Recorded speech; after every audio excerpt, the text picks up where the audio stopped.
perjalanan lagu itulah sampai habis. Betul. Even saya rasa ada part yang ada tulisan-tulisan dekat pokok tu saya ada baca. Itu luahan orang. Luahan orang, kan? Tapi ada certain tu macam buatkan kita, kadang-kadang kita tak tahu perasaan sendiri. Bila kita tengok macam ada posting kat Instagram ke, ada kata-kata baru terdetik, aku rasa yang sama. Macam your trauma is valid. Benda-benda macam tu. Betul sangat. Saya pun sering tengok. Dah tiba. Okey. Tapi Kai, saya satu soalan. Saya pun tanya dekat tim kat belakang. Dia kata tak apa, tanya Kai terus. Okey.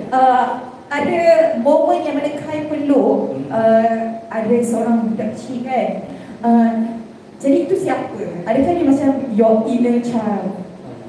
Lebih kurang itulah sebab dia kata simbol di mana orang kata tadi kita ada scene Dato' je nak bawa tak boleh pula. Kan kita cakap bagi orang kata bila nak tengok tu dah faham tak. Jadi budak kecil tu dah saya macam dekat saya punya apa tu saya pada masa kecil dulu. Yalah, saya rasa semua orang pun ada inner child sendiri dan boleh relate lah nanti. Korang boleh relate tak? Sangat. Satu lagi, kat mana shoot ni? Lawa sungguh. Kincai. Tapi alhamdulillah sebab masa tu dalam seminggu tu memang hujan. Hari-hari direct.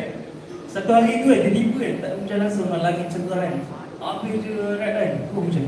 Wow. Alhamdulillah rezeki untuk Kai Bahar. Dan saya tak akan terkejut kalau lepas ni ramai orang pergi Skinchan semata-mata nak pergi dekat pokok. Dia panggil pokok Kai Bahar lepas ni. Okey, ada tak yang nak pergi nanti? Nah, okey, nanti kita buat trip, okey, pergi ke Skinchan. Semata-mata nak gambar pokok. Ya, boleh. Saya cakap dah, saya tanya dekat production dan cakap saya nak ada satu kata pokok besar satu je sebab saya pernah pergi. Tapi tak tahu kat mana tempat tu. Macam saya jumpa. Saya jumpa, alhamdulillah kat situ. Tepukan kamu juga untuk ini yang berjayakan.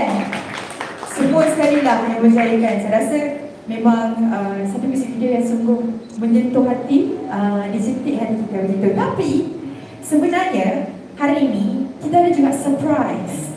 Sekejap sebelum tu kan, dalam music video ni juga orang kata ada juga orang kata ikut daripada tim saya dan production juga lah. So kata macam saya just seperti saya nak macam nak, diorang ada input beberapa idea juga. So sekali ini kerjasama semua. Bekerjasama. Kadang kerjasama takkan jadi macam ni. Kan? Apa yang penting? Kerjasama. Okay, maybe last sebelum kita move on to the next one, kata-kata untuk semua yang menjayakan music video. Okay, pada first kali thank you Sony Music kerana orang kata memberi peluang kepada saya. Dan saya tak sangka lah hari ini ada visi yang orang kata sangat keren lah bagi saya kan. And then saya rasa macam bersyukur sangat. Sebab sebelum ni saya rasa macam pernah je buat visi tu kan. Untuk kali ni saya rasa macam betul-betul sangat proud untuk diri saya. And untuk lagu yang seindah ini, lagu yang saya boleh katakan sebab first saya dengar demo lagu ni, memang saya suka. Dia punya melodi, and then dia punya kata-kata dia terus. Sebab bila first time mesti ada kena dengan semua orang tu. Jadi thank you so much lah kepada tim saya, manager saya, stylist saya Ahmad dan juga kawan-kawan saya yang tolong untuk menjayakan music video ini. And thank you so much kepada pihak media hadir pada hari ini. And of course kepada keluarga saya yang tercinta.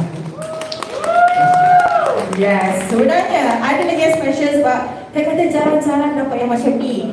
Saya kata sebenarnya kan semua pun sayang Kai Bahar. That's why kita ada surprise untuk Kai. Okay, kita nak Kai saksikan ada satu video. Maybe Kai boleh duduk kembali. Oh, yang cakap video tadi tu kan? Ada special. Video special. Kai macam video apa ni? Okay, special surprise dari Kai. Bukan dari Kai Bahar, untuk Kai Bahar. Ayo kita saksikan.